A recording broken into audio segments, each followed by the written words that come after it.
So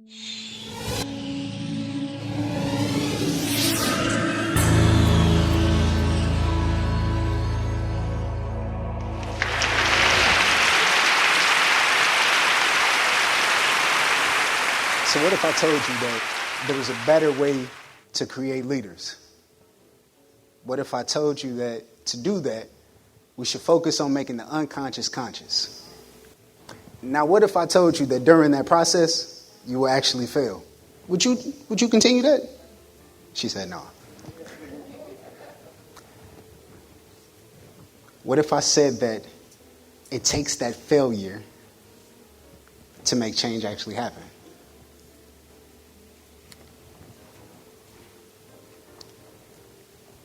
So what if, and go with me here, what if it meant that we had to do things that we didn't know that we had to do?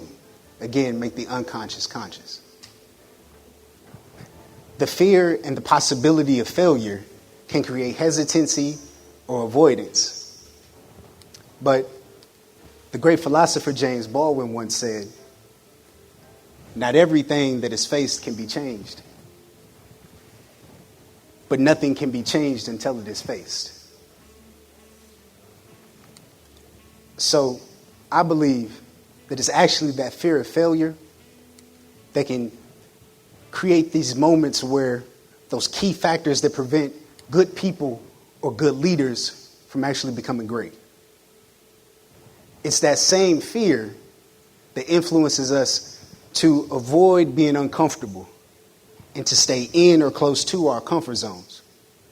But you see, growth and change typically take place outside of our comfort zones, right? My name is Richardson Jr.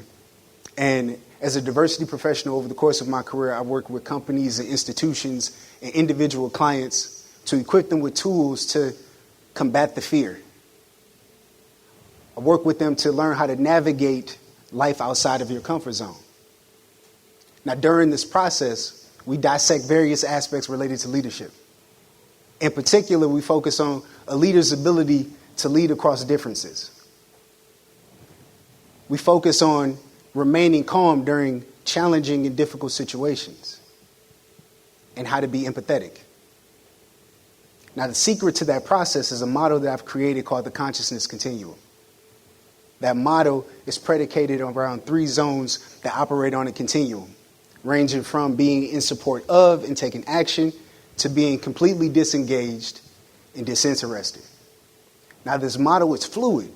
We can go in and out of each zone at any time, any one of us, depending on our connection to, or the lack thereof, the various aspects related to diversity.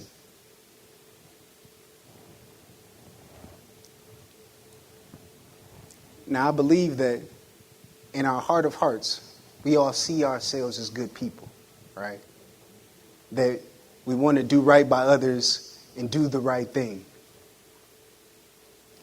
But good people and well-intended people can and will make mistakes. The fact is, we're all carrying baggage, and we all have our own biases. There will come a moment when you may not necessarily have all the words to say or know what to do or know where to start, even if you want to help in a moment. And in those moments, the fear of making a mistake, the fear of failing, the fear of saying the wrong thing, the fear of being labeled, the fear of being judged, those thoughts start to seep in. And in those moments, if we have an understanding of the consciousness continuum, it allows us then to be able to pause. It allows us then to be able to take that first step, to be able to silence those voices, silence those thoughts, and start to take the strides to become the person or the type of leader that you set out that you want to be. Now, I've talked about this model, I've talked about these zones, but what is it? It's a very complex situation. If you just look at the board, I can explain to you, it is not this. It is not this. At its simplest form, this is the consciousness continuum. It was created as a way of viewing and processing situations or people or things or group of people that we believe or perceive to be different than ourselves. Zone 1 is where action happens. This is where this zone is best defined by the doers or the activators. This is where you find individuals who understand terminology, that they understand the experiences and the voices of members of that particular group. This is also where you find those who are taking action, who are actively doing something to support and educate others. Zone 2, this is where hesitancy occurs. This zone is best defined by a lack of action. But there's a certain level of understanding, a certain level of awareness and appreciation of differences. But there's also that hesitancy. And the hesitancy is sparked by, I may not always know what to say. I may not always know what to do when situations happen and they impact people who are different than myself. Now, while there's the lack of action, it's typically fueled by a fear of making a mistake, a fear of saying the wrong thing. And then we have Zone 3. Zone 3 is where avoidance and unawareness occurs. This zone, similarly to Zone 2, is defined by a lack of action. However, the lack of action here is fueled by a lack of information or denial. This is where we typically find individuals who are completely disengaged with these types of conversations, who completely forget about or won't acknowledge the experiences of marginalized communities. This is also where we find individuals that for the first time in their lives, they realize that there are different experiences than our own. And there's this grappling with one's reality of, well, how is this possible? How is it possible that we can have the same job title, come from the same neighborhood, be in the same tax brackets, but yet our experiences are different? How is that possible?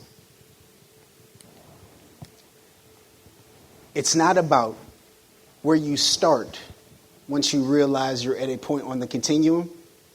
It's about where you go from there, right? It's about realizing that we never fully arrive because there's always more to learn. There's always more to unlearn. To position yourself to be able to relearn, to continue to adapt and evolve with this shifting society and ever-changing work environment. So this motto that I'm talking about, it was actually created about 6 years ago. I was on my way across the country to facilitate a training to a group with the focus being diversity, equity, and inclusion. And in that facilitation, the theme of the conversation was, how do you teach leaders to grant grace and lead with empathy? But you see, to be an effective leader, you got to commit to doing the self-work yourself, right? You're going to have to look in the mirror. So while I was on this flight, I get an announcement. We got a completely full flight. And I look around, ain't nobody in my row. So I am happy. Right? I can stretch out a little bit. And then right before the door shut, an elderly woman walked onto the plane. And you guessed it, she coming my way. And as she got closer, I started to notice different things. I started to pick up on the differences between her and I. I started to see her hands shake. She started to look uncomfortable. She looked uneasy. And when I saw what I thought I saw, my brain started to go places. Right? I started to make these perceptions. And the most reoccurring thought that I had in that moment was, I wonder if the reason why she's acting the way that she is because of what she sees when she sees me. A young black man with a hoodie on and headphones. Now, as she got closer, I realized I needed to pause. And I paused to silence those thoughts. And I had to ask myself, what am I missing right now?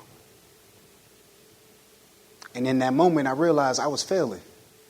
Because I allowed myself to make real based off my preconceived notions and these ideas that I had about this person. Now, at this point, as I'm going through and doing the mental gymnastics, she's now standing in front of me. And her first words were, hello. And I'm like, okay, hey. Didn't expect that. So then she said, well, I actually have the window seat, but I'm open to switching you so you can sit in the aisle. I said, well, I don't want to sit in the aisle, so I will take you up on that offer. I'm going to slide over. Let me let you in. And then I felt as if I was in my comfort zone again. I'm in the aisle seat. I'm looking through the movie offerings. But she was a talker. And I'm glad, though. I'm glad that she was, because it actually forced me outside of my comfort zone. Through the conversation, I was actually able to see how complex this individual was. I was also able to challenge my own thoughts and my biases in this description of this person. What she shared with me was this was her first time flying, and she felt alone. She was nervous. And the entire time while she was walking closer to me, her thoughts were, I just hope I'm not being judged.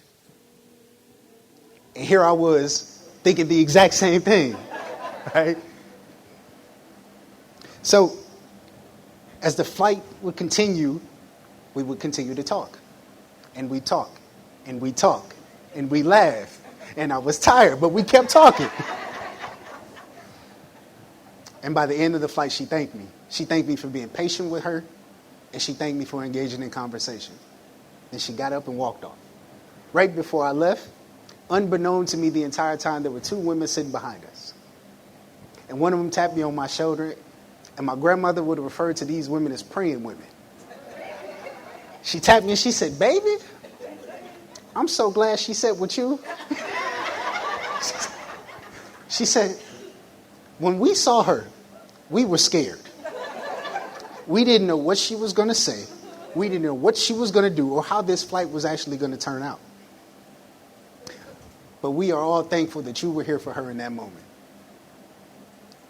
Now, while they all thanked me, I was thankful for them. Because I was on my way to facilitate a training about diversity and inclusion. But yet this flight was served for me as a reminder that to be that advocate, to be that person who's championing inclusivity and equity, you got to commit to the process. You got to be on the lookout for your own blind spots. So much like the two women that were sitting behind me, you never truly know who's actually watching you and how impactful your words or your actions can be. Now, looking back, I went through the continuum without even knowing it. As she was walking up, I was completely disengaged and tried to avoid all conversations. To then having her sit and show me kindness that made me lean in to seek to understand what was I missing.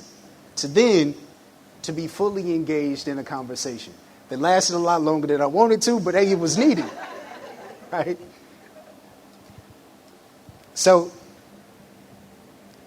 one of the things that I want us to understand is that we all are all on our own journeys. Some of us may be further along in that journey than others. But remember, you too had to learn what you learned before you arrived where you are to this day. So I'll leave y'all with this.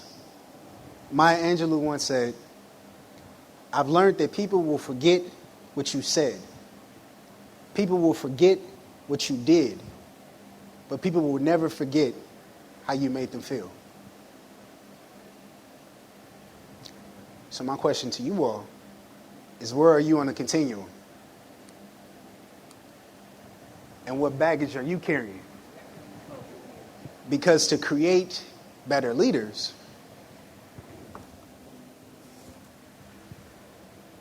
true change starts here first. I appreciate y'all. Thank you for coming.